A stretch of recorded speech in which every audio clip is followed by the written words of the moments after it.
All right. This is a social experiment.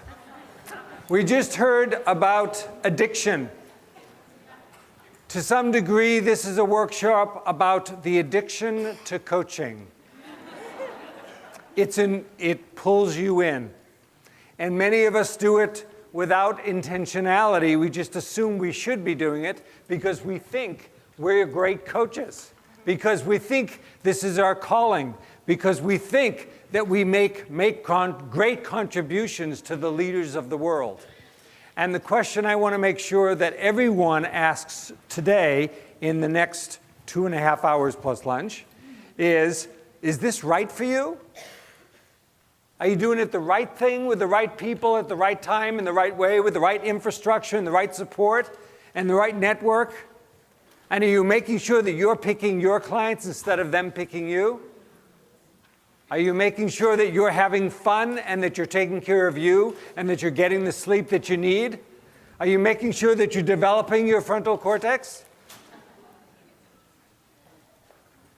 Another way that this is a social experiment is that this is a personalized workshop, just like personalized medicine. The workshop will be different for everyone here because I'm not going to be asking everyone to do the same thing, but everyone to do something different, depending upon who you are, where you are, and what you do. And so we're going to get you to divide up right now based on two things. So could everyone stand up and stay quiet?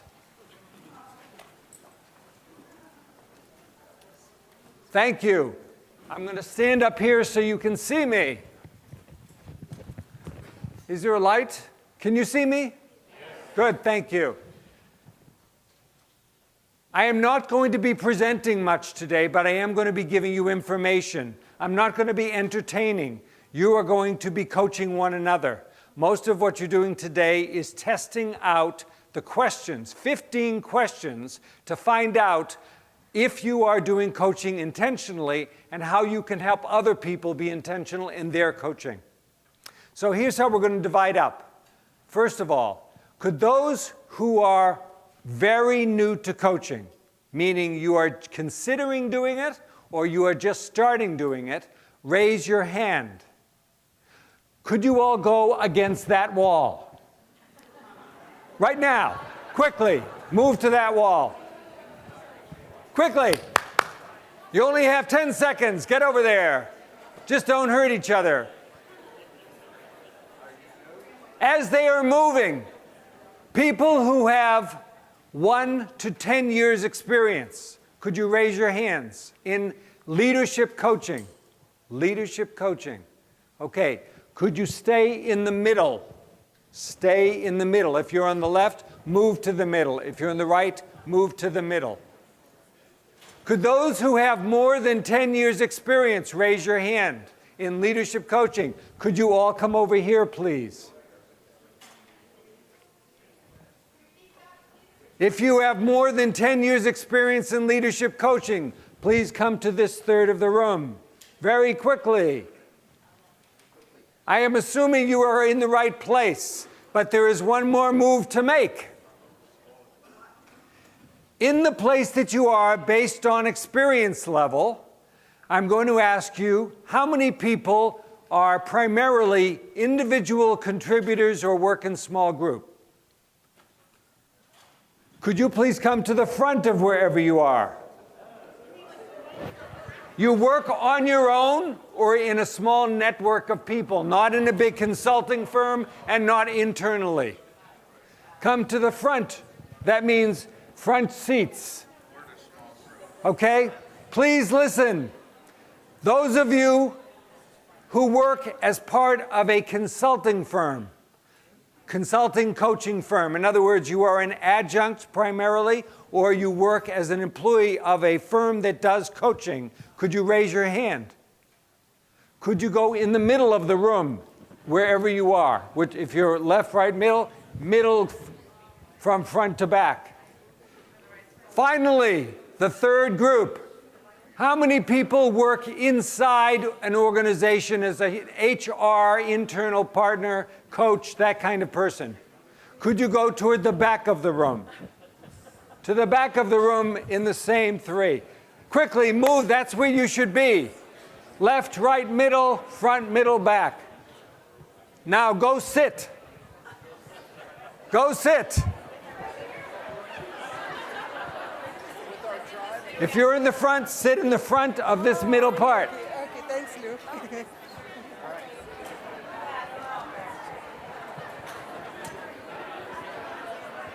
sure you say sit together. Stay Yes, together. sit together. Could I have your attention?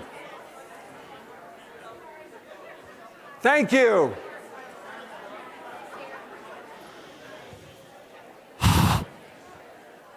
Whoop, whoop, whoop.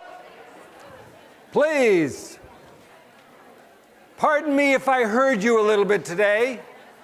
We're going to try to get as much done without having you rushed around lunch. I'm now going to, could everyone just hold up your hands for silence? Silence, please. Shh.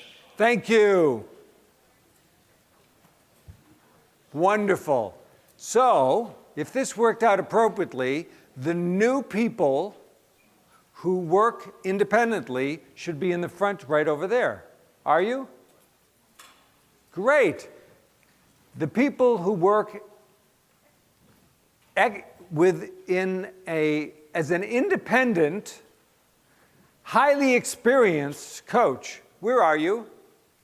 Oh, it worked. This is great. All right, we have so much more to say as to how we're going to do this.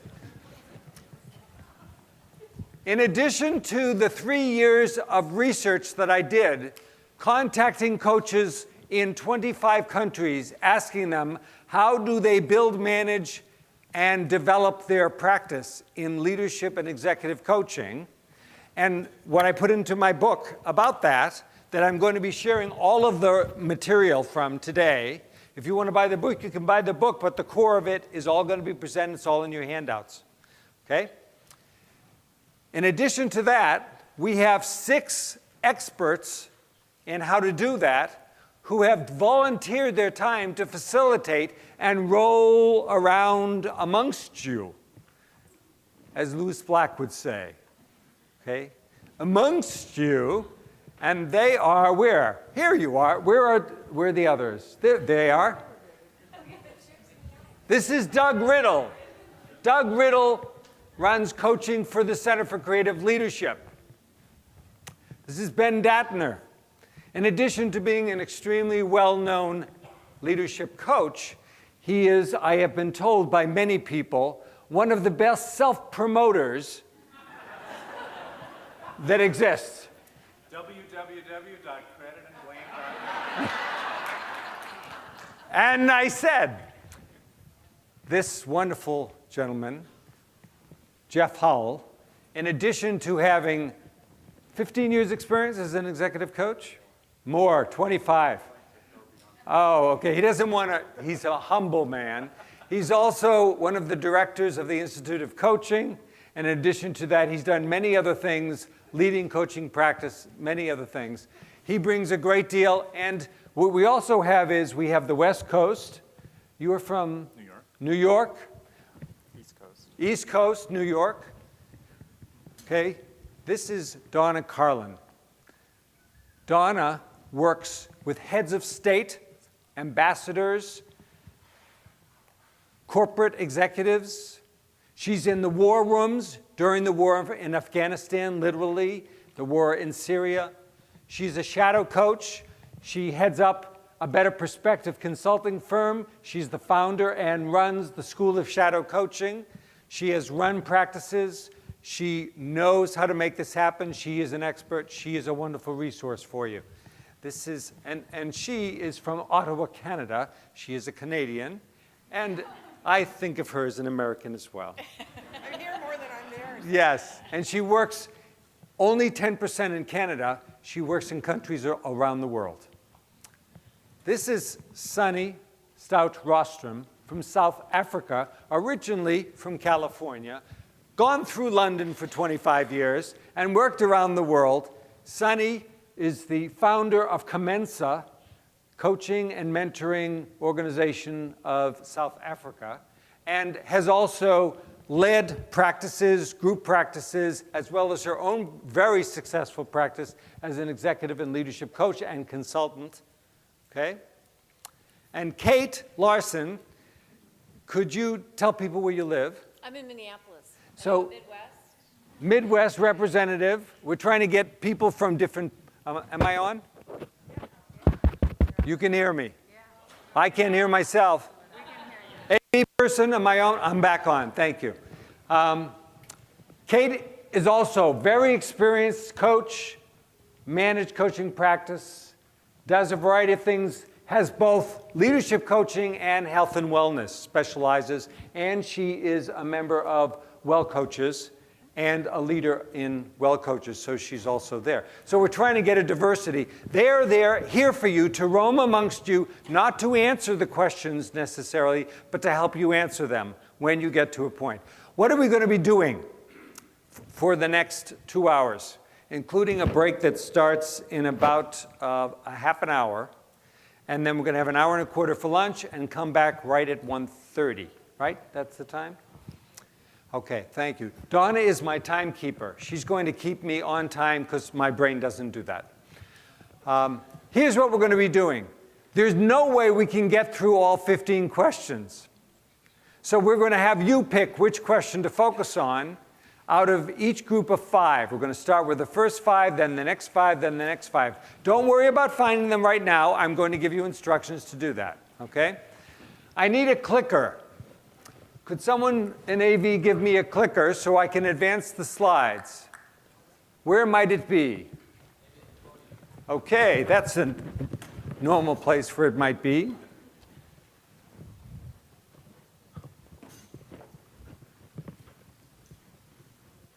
So normally I would hit forward, and I bet it would move forward. Son of a gun. It works. Okay. So I was going to start with a joke, but we don't have time. It was a really good joke about these 4 coaches who walk into a juice bar, but it wasn't a really good joke, so don't worry about it.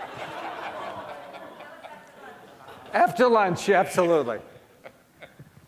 The other thing that our facilitators are doing is, in order to get all your questions, we're going to ask you to write them on cards. There are cards amongst you, and whenever you have a question that you want me to answer, it's going to be put on a card. They're going to screen them to see which ones would be most relevant to most of the people here, and then in the 10 minutes right after each small group activity, I'm going to take those cards and answer them in the order I can. If there's extra time, I'll take them from the audience. I doubt there will be, where we have limited a time for a lot to do. Is this making sense so far? Yes? Feels a little weird, but we'll do it anyway. All right, so let me go through these 15 areas, okay? The first is, I want to make sure that we're targeting this workshop to your needs, okay? And I just did that by dividing you up, and we're going to have you work in your groups based on your unique needs. If you're a brand newcomer as an internal coach, you're going to have very different questions about how to build your practice than someone who's been doing it for 30 years as an independent. So that's how we're going to try to make this personalized. Second one, in what ways is professional executive coaching right for you? We want you to make sure, if this is intentional, that you don't, if this is an addiction, in other words, you do it without thinking, we want you to ask the questions based on the research that has been done by the Executive Coaching Forum on core competencies of the executive coach. Are there members of the Executive Coaching Forum here? Susan Ennis. We spent 3 years developing the competency model. It is available free in the Handbook of Coaching on executivecoachingforum.com. executivecoachingforum.com. You can find that competency model, and based on those, if you don't have these competencies, including attributes and abilities, then this may not be the best thing for you. But I'm going to be showing you some key elements that make leadership coaches right for coaching. And for example, if you are a narcissist who is conflict averse, This probably isn't good for you. But if you like the fact that people keep on telling you that you're really helping them, and you're helping them to change the world, and you're the reason why you're doing this, I'm going to suggest that you might want to think about quitting. Find another alternative. You don't have to do it immediately. There are many other things you can use to leverage the strengths of a coach without necessarily being a leadership coach who's doing it for your own value. So, first question, is it right for you? Next question, how will you leverage your strengths? So what are your strengths? We're going to go through you're going to see these core competencies. You're going to talk about together what are the core competencies, and you're going to ask, which ones do I have and how can I leverage them in my coaching practice? Am I doing it? For example, if you are really good at developing, if you're really good at developing relationships, John, if you're really good at developing relationships with people and trust with people, do you go into coaching engagements where trust is really critical? Or do you go where you're assigned to be the coach and they really don't have a choice anyway and you only have 1 or 2 meetings? That's probably not right. Not the good fit. So how can you leverage your strengths? How will you further develop yourself? Most coaches, many coaches, based on the research that I did, assume that once they go through any certification, or if they have a PhD or an MD or whatever you have, that's enough. You don't have to continue to learn. I mean, just based on what you just heard about addiction, and we now know about neuroscience in the last 5 years, based on what we know about teams and how that's changed in the last 5 years, that we need to be forming permanent teams that get moved between assignments instead of giving it 9 months to start a new team every time. That's just in the last 10 years. We have to constantly be learning. How can you make sure you're constantly learning to fill in your gaps and make sure you keep up? That's the next question. The next one is, what are your personal career and business goals? Why are you doing this? Do you want to make money? Is that the main reason? How many people are primarily in leadership coaching to make money? In other words, you have a certain goal for how much you need to make, and that's a significant reason. No, raise your hand. Only a few people are willing to admit that. Because I must say, most of the coaches that I talk with, they talk a great deal about whether or not their pipeline is filled and they are on track to make the money they need in order to support their family or their partner or whoever it is, or themselves. So that's only one. So how many people have a real socially responsible goal about really wanting to change the world? And that's why you're in this. So we all have different reasons, but you need to ask yourself, what are your personal career and business goals? Next one is, what services will you include? You can focus on doing a lot of 360s, on doing assessments, on working with individuals, on working with teams. It can be anything. But you can't do everything with everybody, or you won't be good at anything. What is your value proposition? What will make someone pick you? Why will you be unique? How will you be perceived unique? Who will you rely on as your network? Both to get jobs, to connect with, get support from, and check in with, and refer work to when it's not right for you. How else will you generate your EC work and projects? For example, Ben, what is your website? Thank you.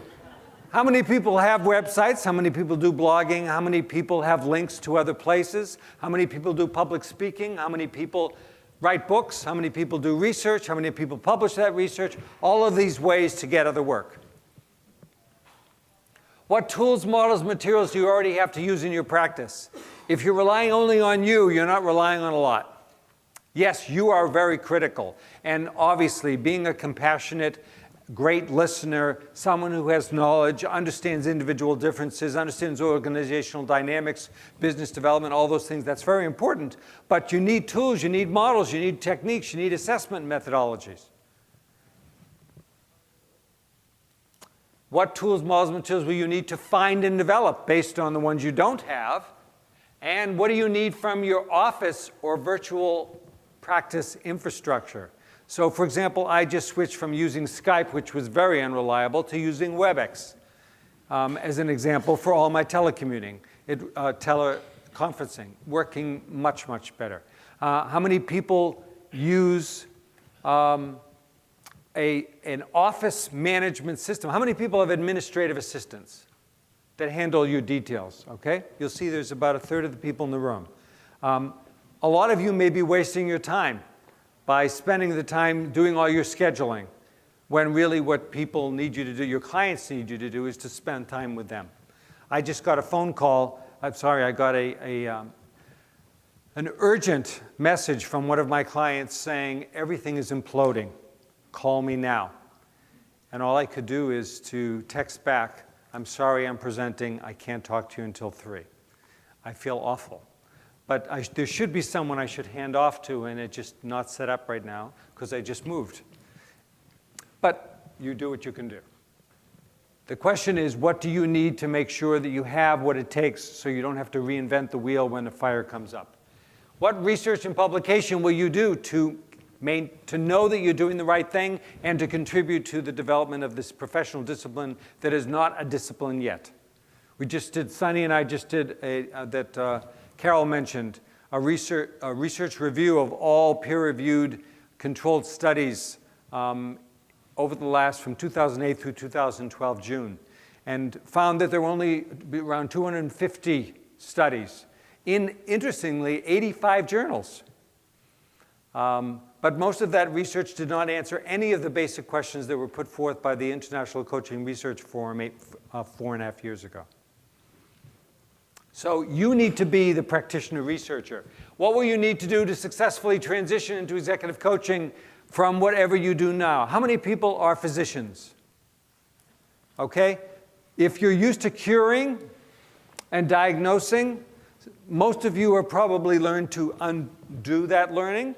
But if you haven't, it may be time. How many people are teachers?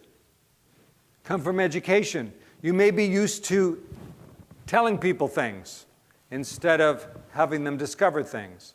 How many people are psychologists? Okay, you may be focused on psychodynamics. You may be focused on cognitive behavioral. You may be focused on activities that are primarily dialogue focused, as opposed to, for example, an artist who uses primarily visual things to help people discover things. You need a multidisciplinary practice. And what are your short and long-term goals for your practice, specifically? What do you want to accomplish in the next 3 years, 5 years, 10 years? Constantly be checking that. Those are the 15 questions you're going to be going through over the next 2 hours. It is now 11:55. We have 20 minutes. Okay, let me go to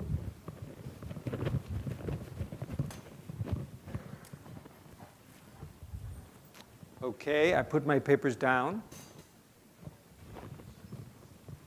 Pardon me. They're right there. Thank you. They were moving the room around, as you know, when we first came in. So we are going to divide into groups. And I'm going to ask you, this is the social experiment. You are now approximately in groups, okay? But what I'd like you to do is to form into groups of about 6. In people who have the commonality of how much experience or whether or not you work internally, externally, independently, or with others in a consulting firm. I'd like you to get together and go through the first 5 questions. And the first 5 questions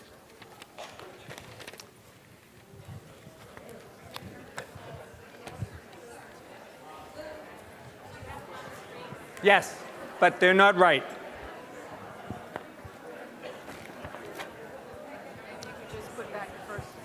Okay, wait. Just 1 second, you're already moving. I'm going to give you the instructions and then ask you to move, okay? Could everyone please sit? Sorry, I'm not trying to be compulsively controlling. It comes naturally. In your book, pages 57 through 63. 57 to 63. In a group of about 6, please pick one of those set of questions. Okay? In some cases, there are 2 pages to a question because it goes on if it says 1 and 2. Okay?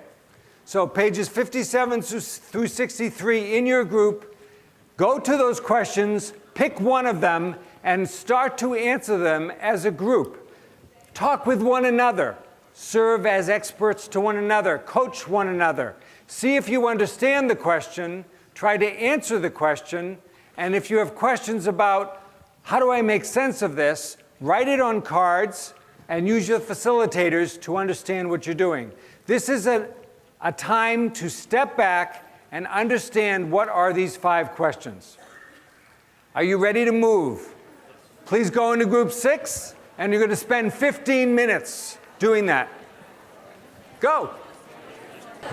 So, hi, I'm Doug Riddle, and Lou invited me to provide a resource for you. So I'm going to provide it very quietly so that the groups who are not paying any attention will miss out on it altogether. Yeah, that's on purpose. I don't want everyone to know this.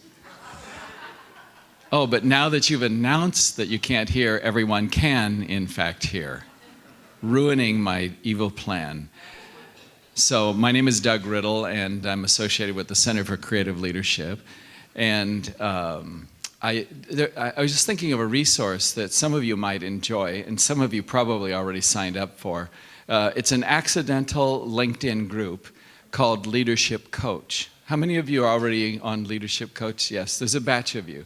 And I mean accidental because I originally set it up to be a closed group for the 600 or so coaches that CCL engages around the world, and then didn't do anything with it. And then people started asking to join it, and I figured, what the hell? So it's a maybe not accidental, maybe it's a what the hell group. And it's about 1,000 people now. But it's a kind of a nice forum, and I do notice that most people sign on it to try to advertise themselves and show that they're really, really smart. But I think a few people use it more intelligently and ask questions of other coaches and share knowledge. And so I'll just invite you, if you'd like to join, feel free to do that. So the guru of the professional practice, Lou Stern, is now ready to respond to your questions. I'm on. Thank you. It's so exciting you can just ask someone to turn you on. In public. Yes, and it happens so instantly. Thank you. All right, I'm getting questions. Are there any other questions you'd like me to answer? Thank you. I'm just going to walk through them, and I'm not going to answer all of them myself. I'm also going to redirect them to you to see if there are other answers. But if you do answer, please keep it to under 20 seconds. Okay? We want to make these articulate and concise. So, how do you convert your strengths into successful businesses? So that's all, it's a very large question. I think the simplest answer to it is you have to sell them. And if people don't know you have them, they don't know you to buy them. So you need to market yourself. And Ben? Yep.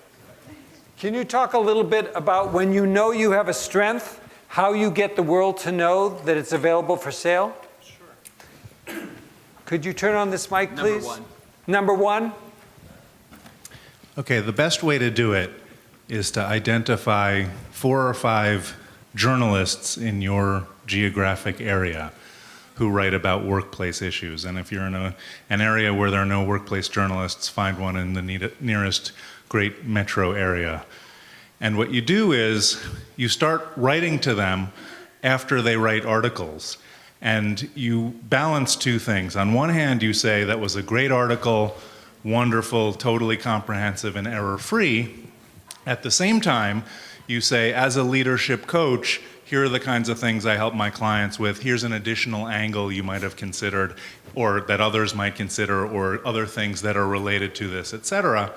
And when you help these journalists write their articles, you will find, lo and behold, that they will be in touch with you to ask you to comment, and if you can become a go-to resource to them to help them make their jobs easier, they will reciprocate that by quoting you and including you. It's hard to be a workplace journalist because there's not that much new, even though they have constant pressure to repackage things as new workplace trends or surveys or things like that. So they need our help, and if you help them, they will repay that.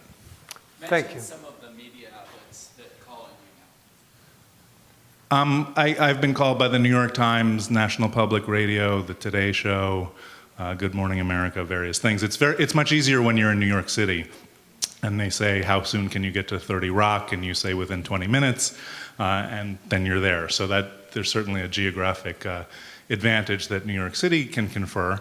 But anybody, when you meet a workplace journalist, if you have a blog post, if you have a book, if you have an article, if you can get them, introduce them to other experts, if you have a friend, colleague, or client who is trying to publicize his or her capabilities, services, brand, whatever it may be, if your client's not too shy and willing to talk about his or her challenges and opportunities, you can then be quoted in the article in which your client is quoted. Question?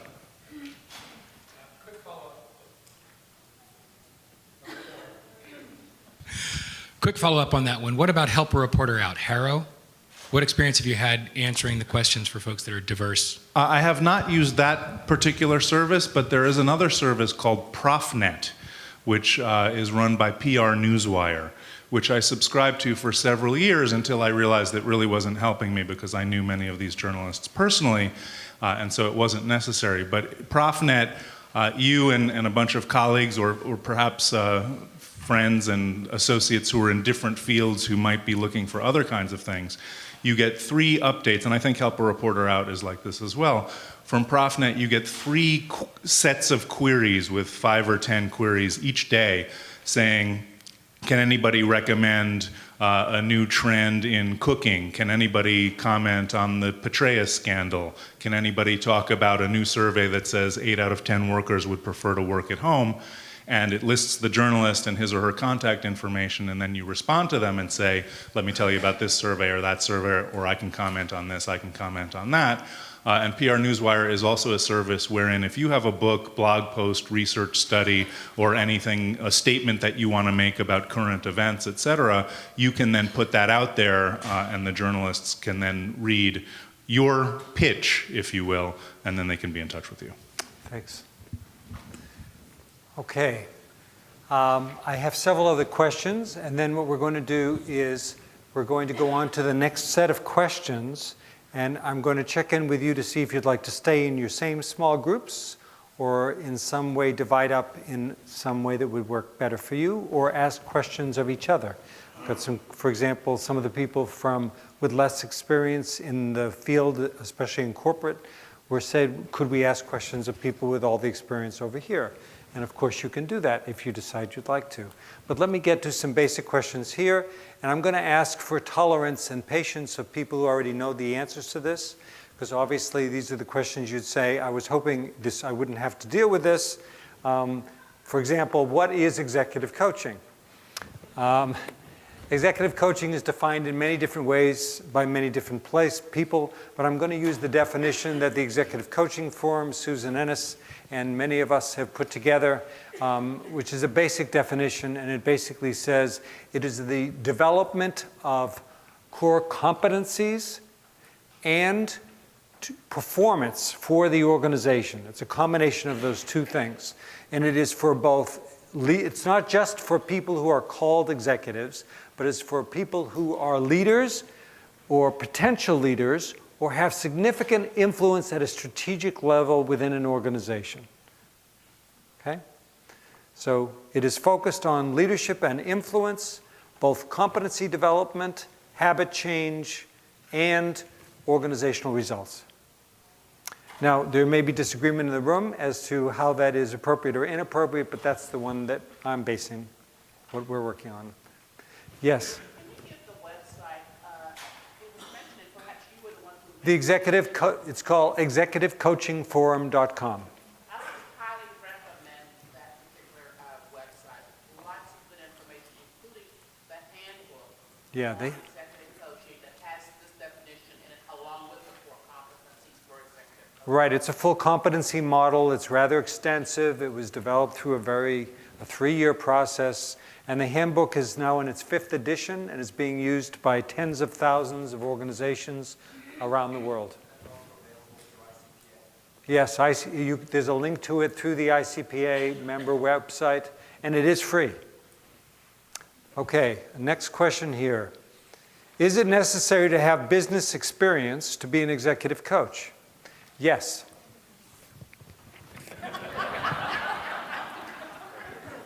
How can you help people be executives if you don't know what a business does? If you have no experience, it's like being a tennis coach without ever having played tennis. You can't do it. Now, that does not necessarily mean that you have to have been an executive to help executives be executives. But it does mean that you have to have experience working within business to know the systemic context within which they work and to understand the meaning of their jobs and what would make them effective. And if you do not understand what makes leaders effective and how it actually works within business organizations, whether it be for-profit, nonprofit, public sector, private sector, you can specialize within a certain area. You can work with just attorneys. Joni, are you here? There are a variety of people here. Attorneys, raise your hands. Okay. Do you specialize in working with attorneys? Some of you? A lot of people who are physicians, they often focus on working on leadership coaching with people who are in the medical field. People who are attorneys do that. People who've worked in nonprofits. You need to really leverage your experience and your skills in order to have credibility. But the basic question, can you work as a business leadership coach, executive coach, without ever having worked in a business as a consultant or as an individual contributor? No, you can't. First of all, anyone who would hire you, knowing that you don't have any business experience, wouldn't be paying much or doesn't have a good process for selection of a coach. The next question, how do we define success now that we have become successful? That is very philosophical. Does anyone have an answer to that? Who asked the question? Over there?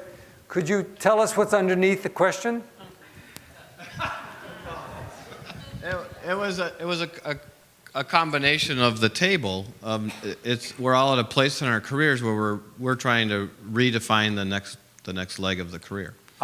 And what does that mean? So we answered the question on 63. What is your goal as a professional coach? And it was just cool that many of us, the convergence of the place we're at in life and what we want. Yes. We were having a conversation of some of the facilitators at lunch and talking about the fact that, especially in our career, compared to some other positions, most executive coaches don't have a career path. There's not you don't move from this to this to this. A lot of it is serendipity. You happen to work in biotechnology for several companies, and then you start specializing working in biotechnology. And because you do that, you start becoming interested in the boards in biotech companies. And because you start doing that, you become a board member. And because you're doing that, you start moving in another direction. And then it happens to be that there's an international forum of board members who focus on science-oriented things. And you become a member of that association and that affiliation. And it's a winding. So one of the questions that we were talking about was that especially as you move through your career, at the very beginning, you really do need to be asking yourself, why am I doing this? Am I doing it because I want to change the world? And if so, how do I want to change the world? Am I doing it because I want a solid career that really deals with intelligent people and that helps me really make a difference? I have something against corporate America and what's going on in banking, and I want to change the ethics and the values of how the financial industry is operating. You have to ask yourself, what influence do you want to have? It's not your agenda, but you have to find the leaders who are looking to make a change that you care about. And that has to be the value that drives your work, not that you want to make a living. Once you find that, you can make a living on it. But eventually, the making the living becomes less important. And what becomes more important is, what do you want to do with the rest of your life? And if you only have 10 years left to go, what's the legacy you want to leave behind? And that's where the values become so important. Is that some of what you were talking about? What are current coaching clients talking about? It seems to have less to do with what they're talking about than what they need. Okay? So yes, they're talking about the fact that we're in an unpredictable environment where it's very hard to do strategic planning more than 2 or 3 years out, even 6 months to a year out.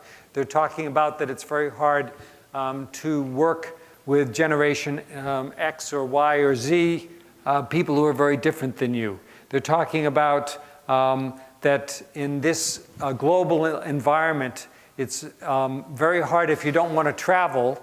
How do you have influence and understand the different cultures within which your organization might work? They're talking about how to have influence without authority with more flat organizations. They're talking about how do you work in an organization that doesn't have any offices and that where you're working out of home, and the reason why you started working was because you wanted to be part of a family that meets in the same place all the time, and now you don't have a family to go to because they're requiring you to work out of the house because they don't want the capital of keeping a business. Other things that people are asking help on that people over here? Information overload. Yes, there's just too much that you have to keep up with. Lee, anything that you're saying? How do you lead people during times of great uncertainty? Yes, the uncertainty is certainly the theme that almost everyone is talking about. And what that means to a lot of people is that if you are a transactional manager as opposed to a transformational leader, and you need a lot of structure and predictability, then maybe you can't continue in the role in your organization. And part of the leadership coaching is to help you realize that you need to find a different environment that perhaps may be more to your style or your neurological normality or differences. Everyone has a different level of tolerance for ambiguity. And if you're working in an organization that has a great deal of ambiguity and your organization started that place, but it isn't there today, what can you do? So it's a little less than, it's not what they're talking about, because so much of executive coaching is not content-driven. It's skill-driven, habit-driven, team-driven, organizational change-driven, influence-driven. Yes? Another thing that executives really need help with is dealing with the complexity and the chaos in the environments that they're working within, and managing matrix structures that they work within. So that's something they need. Yes, please, Donna. Increasingly, I'm hearing how to lead virtual teams or decentralized organizations. Yes. And as organizations and teams are becoming less stagnant, and you're being called in to be a member of a team, where people that you have to build relationships and trust with very quickly. Organizations are needing to change that, so leaders are needing to change the way the teams are being formed and reformed. Anything else from over this side with people who have lots of experience working with people currently? Okay. Yes, go ahead. Yes, energy level and burnout is a very big thing. And so many people that, that you coach, you have to sort of just call it. When you come in and you see, I worked with a senior leader recently who was just, when we started out, was exhausted and wasn't getting any sleep, was working 14 hours a day, wasn't seeing his family. And so I just had to ask, is this the life you want to lead? Are you healthy? Are you happy? Are you going to stay married? Does your wife want to stay with you? Do your kids know who you are? And if you ask those basic questions, it becomes a larger part of leadership development is the whole person, the whole system, the whole business context. Someone else over here? Yes? I'm hearing a lot of people talk about finding time to marshal away to gain perspective, like just getting that time to reflect so they feel like everything's... Yes. Reflection time, mindfulness time, time to think. If you're going to be strategic, then you need time to have context. You need to understand what other organizations are doing. You need to understand what other leaders are doing. You need to step out of yourself, and you need just time to stop working and just let yourself think. And sometimes coaching that is literally silent provides that they literally don't have 30 seconds in their day to do nothing else but have silence and think. And if you just do nothing but sit, they start to think and things emerge. Yes, we could probably do this a lot longer, but rather than doing that, I'm going to move us on, if that's okay with you, and go through our next 5 issues.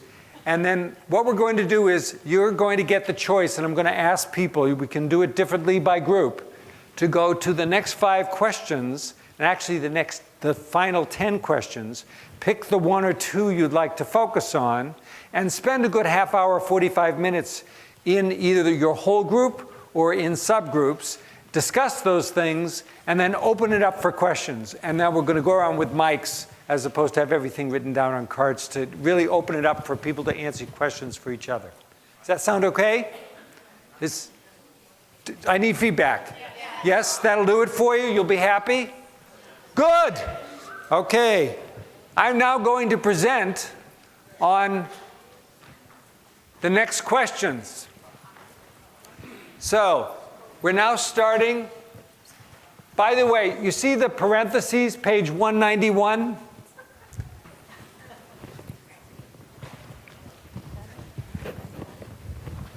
This book is called, the same title of this workshop, Executive Coaching, Building and Managing Your Professional Practice. That page references to the book. I'm not trying to sell my book. Ben told me to sell the book here, but I'm not trying to sell the book. There are a few copies left in the bookstore. But other than that, you can get used copies on Amazon, and it's much cheaper. So I encourage you to do that. Right now, I'll autograph them, absolutely. If you buy them this afternoon, just catch me. So what I'm going to do is I'm going to walk through, but that page number is, if you want all the detail that goes behind this issue, starts on page 191. So, first of all, what services you include in the scope of your practice? When I asked people, what services do you include? But obviously, there's the basic. I meet with clients once every 2 or 3 weeks, and we have a dialogue, either on the phone. By the way, more than 50% of coaching right now is done over the phone or by video conferencing, or in person, if you can. That's even better, especially dealing with communication issues and other things where the nonverbal is important. In addition to that, there are assessments. Now, one of the cards asked the question, which assessments are the most valuable to use with executives? I can tell you the ones I use, but then what I'd like to do is I'll later on, after you deal with this, if you want to know more, then I would ask you to ask that question, and we can go around the room and people can just yell out which assessments you find most useful. Okay? You tell me later on if you want to know that. I personally use a personality inventory. I find the 16PF the most useful. I use the LSI because it's a state inventory. It tells you how a person is currently thinking, feeling, and behaving, and you can use it as a pre-post follow-up. I use the strong interest inventory to get a sense of what passion the person really, what their interests are, what they really care about, what they'd like to do. I use the Bar-on EQI for emotional competence. I use the MBTI Step 2. I find the Step 1 useless. I find the Step 2 very useful, rich. Let's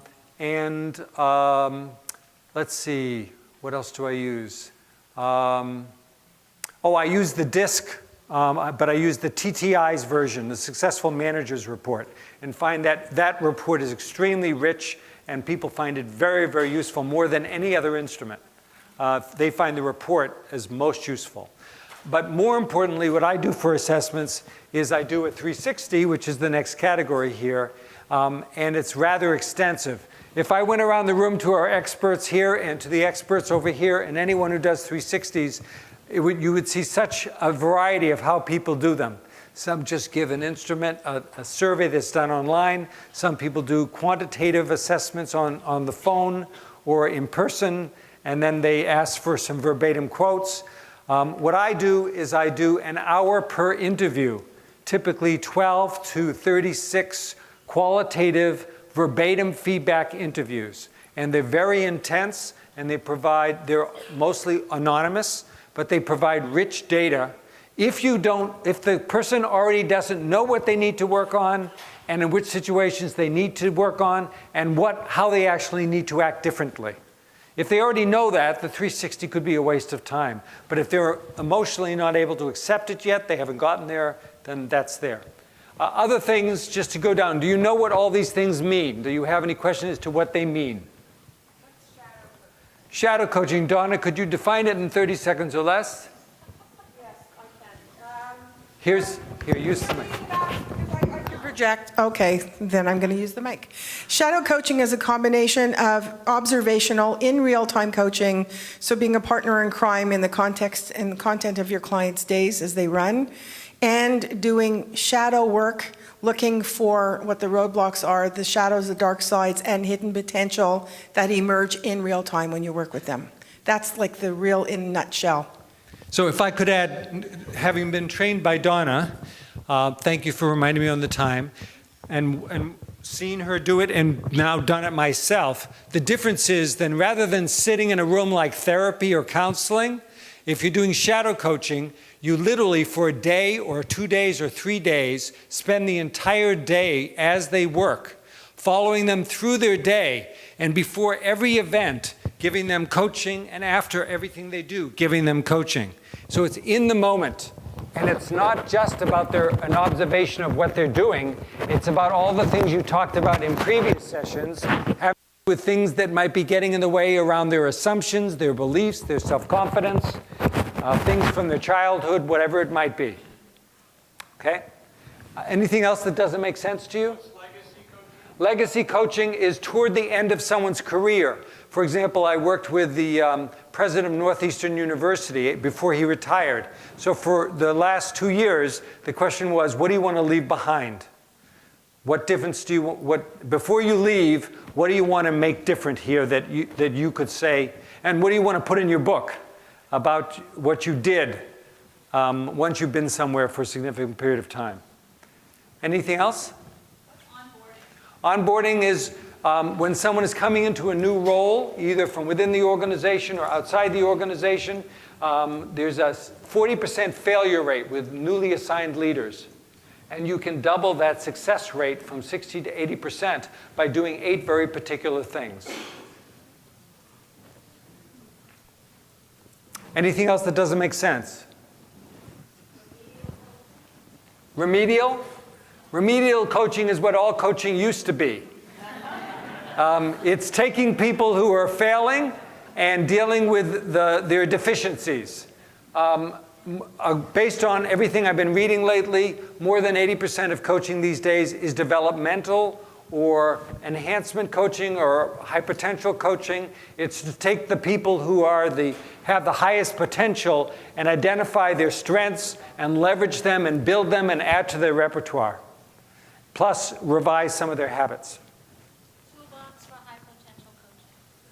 toolbox for high potential coaching. Is that on there? High potential coaching. So high potential coaching is talent, senior management teams and boards of directors have a succession plan. And for those who have been identified, often they use a 9-block model as an example. The 9-block model identifies people who are high performers with high potential to take on more responsibility. So the material for that is to take those high potentials and work with them so that they can move up and take on additional responsibility. I'm going to go to the next page. Okay? Anything from this list that you don't know what it means?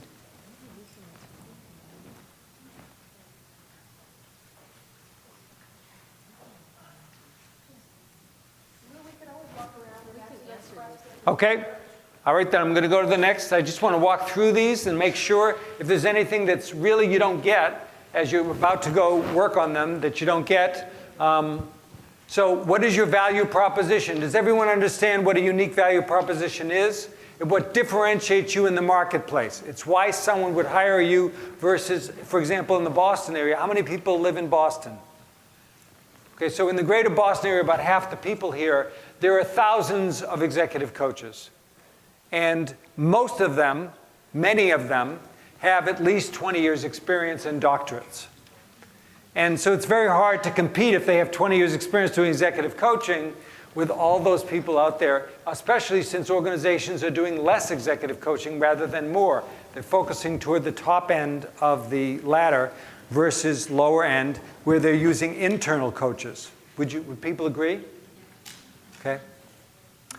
So you want to make sure that you have something that would make you stand out. And you can talk in your group about what would you make you stand out. Anything else here that you don't know what it means?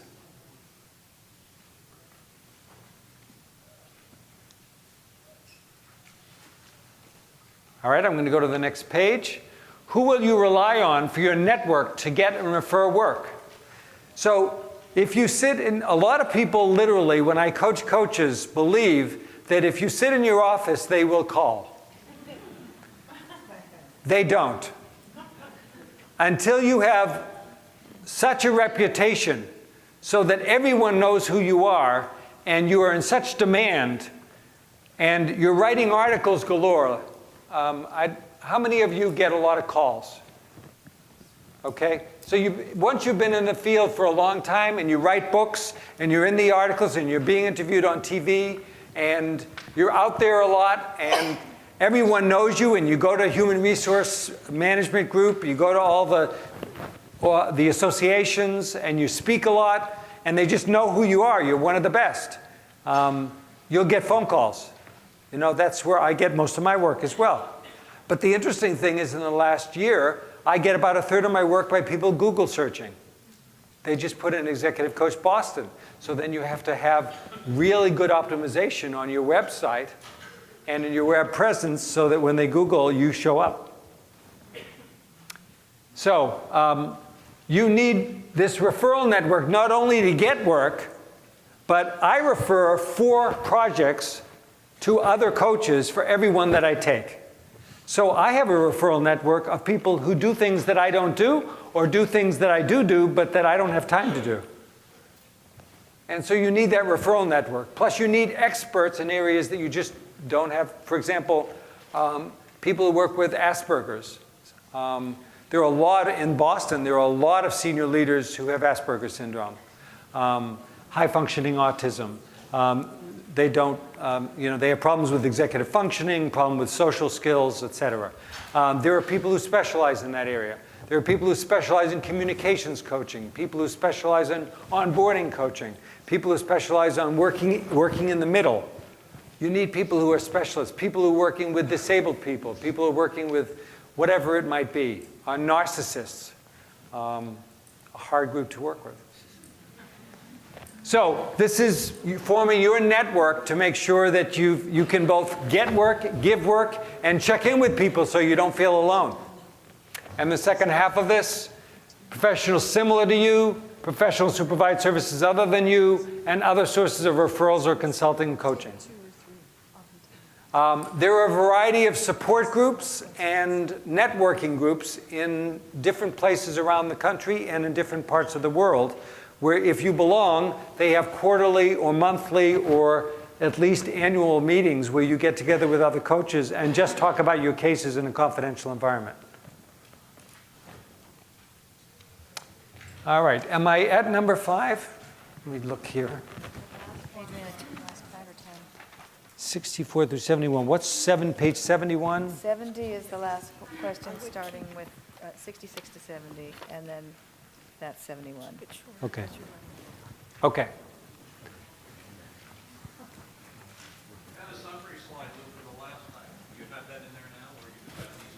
Yes, it's coming.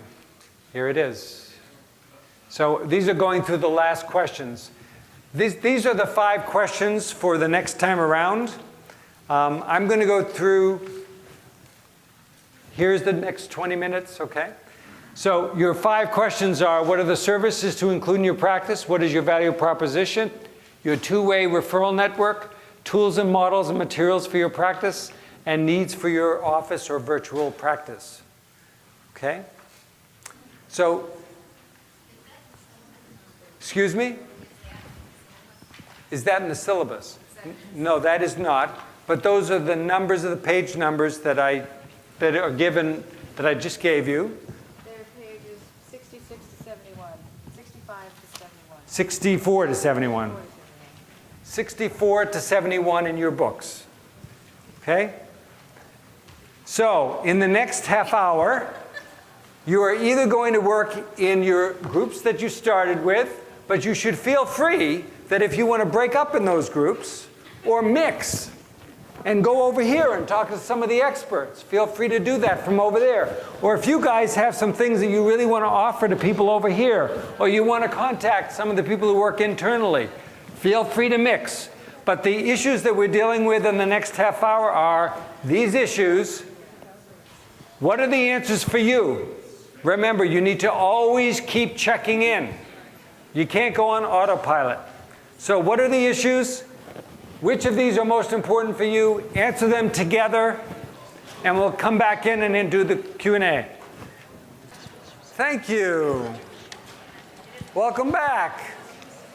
How did it go? A lot of dialogue? Okay, so the key for today was to start thinking about yourself so that you're not addicted to doing coaching the way you've always done it, and to be intentional and mindful about what you're doing and what you plan on doing in the future, and that it really is aligned with your personal values, needs, priorities, and the needs of the client base wherever you are or wherever you want to go. So I've received some questions, and what I'm going to do is answer these questions first. Are there any other questions on cards? I'll answer these first, and then I'm going to just ask the mics to go around and collect questions. But I do reserve the right that if I believe that a question is not applicable to a significant number of people, that rather than answering it to the whole group, I would ask you to come and talk to me personally. Also, if anyone wants to call me and have a personal phone call about your practice for the ICPA, the Institute of Coaching's Professional Association, I do one-time free coaching for all of our fellows and members. So anyone who wants to talk about their practice, just call me.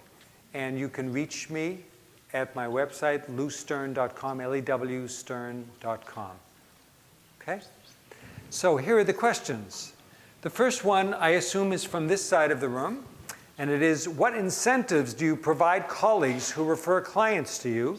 And what incentives do you expect back when you refer business to them? This is not an easy question.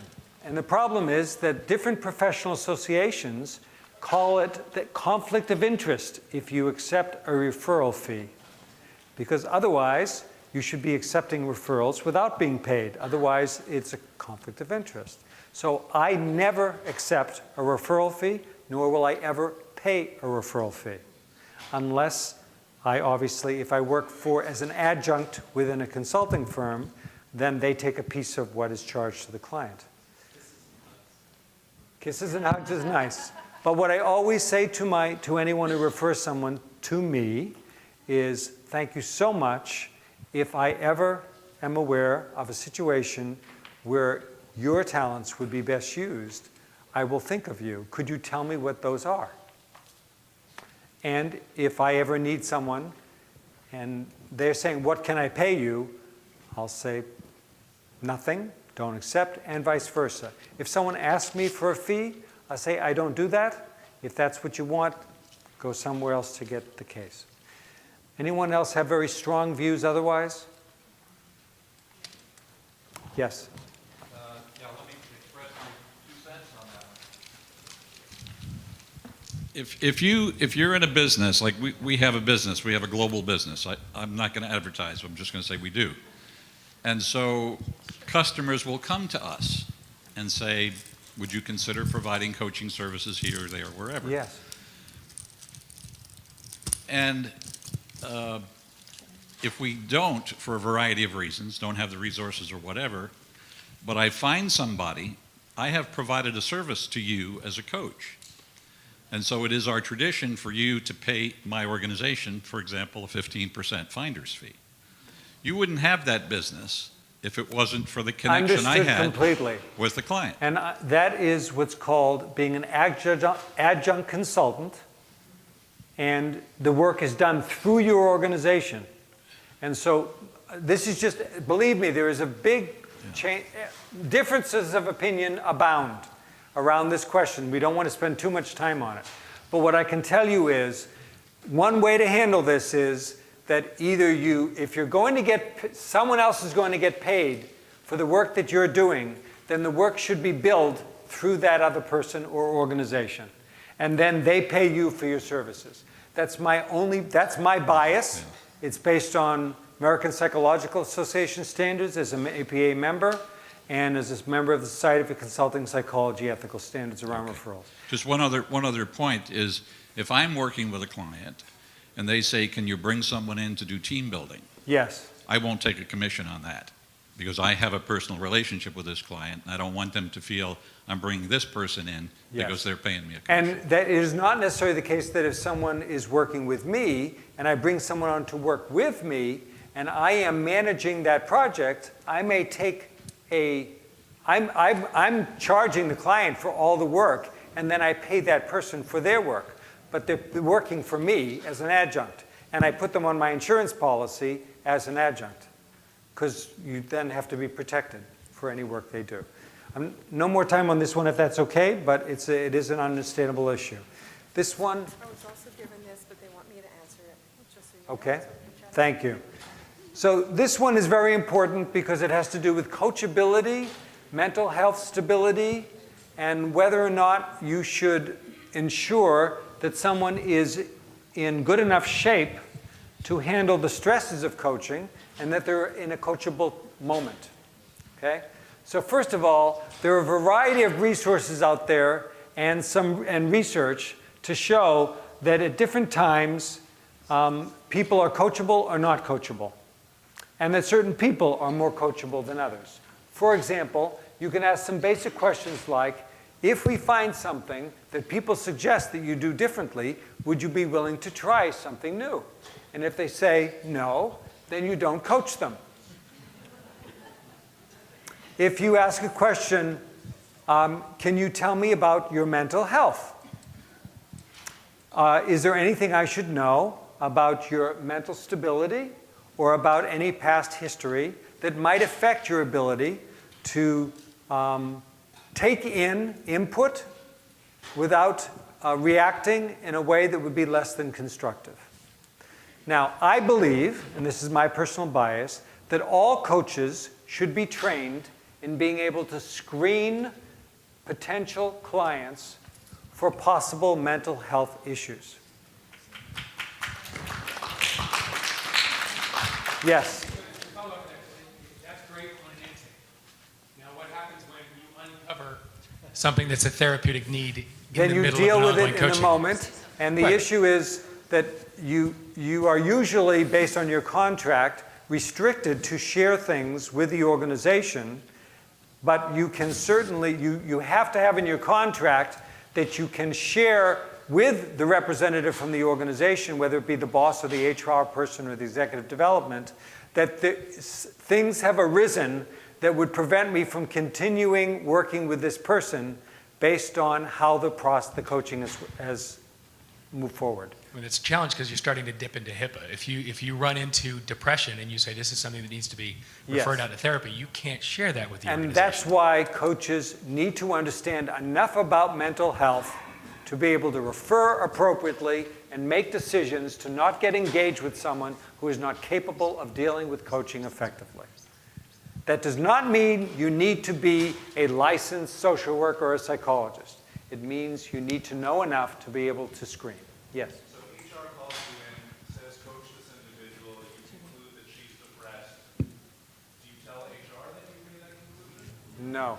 What do you say? You talk with the individual about it. You ask them whether or not they're getting any help. If they're not getting any help, you encourage them to get it. If they say they won't get it, then you tell them that you have determined that you cannot work with them because of your identification of that, and you simply get back to HR to say, you cannot work with this person, this is not, based on your evaluation, is not a coachable moment. And what if they say, what do you think the person does need? I'm not at liberty to discuss that based on my confidentiality with the client. Okay? Anyone have any strong disagreement with that? Yes, go ahead. I have a question about HIPAA because we recently had somebody come to us as a coaching firm and ask us about HIPAA, and my understanding is that coaching firms do not fall under the requirements of HIPAA. Right. It's a medical. They're non-medical.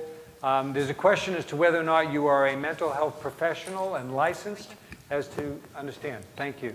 As to whether or not you are required, even though you're not serving as a mental health professional, if you're calling yourself a coach or a management consultant, as to whether or not you still are under the obligation of all of the requirements of a mental health professional. There are differences of opinion about that. I would only encourage you to talk with your attorney about what you should put into your engagements, your contracts, to make sure that you're protected and that your insurance covers you appropriately. I'm going to move on to the next question. I'm sorry, I just want to we only have 5 minutes, and I want to leave time for last minute. Thank you. Donna, go ahead. Do you have a mic? Okay. Is this on? Is this one on? Yes, Yes. it is. So I was asked, shadow coaching seems like would require a lot of trust and must be brought into the coaching process carefully. Can you shed some light on when, how to introduce shadow coaching to a client? That's about a week's worth of answer. Okay, but in a nutshell, all coaching interventions require a lot of trust. For a client to reveal themselves to you completely, it's about trust. The fact that I'm there to observe all of who they are and hold confidence that they could do whatever they set their mind to, I become a partner in crime and somebody who's there to support them in silence or in laser coaching throughout. So it doesn't take any more trust. I pretty much do, I would say 90% of my work is shadow coaching now. I start right off the get-go. I tell my clients, okay, do you want regularly scheduled program kind of coaching because their lives don't work on schedule? Or do you want somebody there to coach you on whatever unfolds to see all of who you are? That's it. I don't say I'm going to haunt you, follow you, be the specter in the corner of the room. I say after 10 minutes, you're going to forget I'm there unless you want me. And it really is very, very easy. But you could ask me offline. Yes, for more. thank you. I want to just say something about shadow coaching, but not shadow coaching.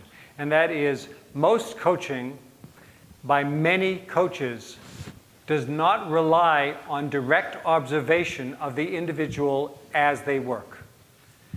Can you judge or help someone when you don't know what they really do, other than simply by self-reporting or the perceptions of other people? No. All coaching should include observation of the person on the job in some way that does not taint or change the reputation of the individual or affect the ability for that person to have trust in the organization. but you need to be able to see the person at work. And there are ways to do that that can work. And Donna knows those ways, other people knows those ways, but I really encourage anyone who never gets a chance to see the person in their teams, running meetings, meeting with their boss, to make that happen. The next question says, and we're just about out of time, how should someone with little or no experience get into executive coaching? So a group over there asked the same question, and the simplest answer is start with what you know and with what people would have credibility with you. So if you are a neuroscientist, if you are a team developer, if you are someone who specializes in ADD, whatever you would have credibility. Wherever you've worked, either the organization, the level, the kinds of functions, if you've worked in finance, you've worked with certain functions, whatever it is. You start there and then gradually add to it more leadership coaching work. Because most organizations, once you have the credibility and you're perceived as someone who can help, you'll get that experience. You then shamelessly use those referrals to get other work in that organization and then eventually in other organizations, to the point where if you want, you can build a private practice or work through another consulting firm. That's the only way I found it. The one thing I will say is, if you've never been trained in coaching skills, just because you're trained as a mental health professional or as a medical professional or other professional, but you've never learned to do coaching, it takes different skills.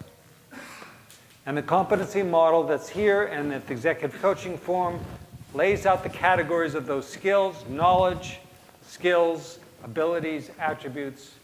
If you don't have that, I encourage you to go to a good graduate certificate program or master's program and get those skills. Yes? Just something to think about is that as a business coach, if you can get some kind of coach education so you understand business coaching process, you have some understanding of adult and experiential learning, you also need some kind of psychological literacy, but you certainly don't need to be a psychologist. And you really even need to understand a little bit about existential philosophy, because you're dealing with stress and anxiety in a very, very big way. So, and then there are the other things that Lou has been talking about. But it is very complex coaching because we're underpinned by quite a few different theories. But business coaching process is a very important part of that. So I'd like to end with one last thing. Over the last 10 years, I have found the most satisfying, effective, and juicy work that you can do as a coach is to work with people in the nonprofit sector who can truly change the world and don't have the resources to pay coaches. And if you can volunteer your time as a pro bono coach, you need to understand their environment, you need to respect them, and you need the talents of leadership development and influence development. But the work is so satisfying. And in this time, when you think of financial sustainability, environmental sustainability, what's going on today politically, what's going on with the stresses of life, the lack of energy, people not sleeping, lack of work-life balance, all of those things, people in the nonprofit environment can truly change the societies in which we work. You don't have to make money. You actually get much more than money by working in those environments. And I encourage everyone to do that if you can. Thank you all.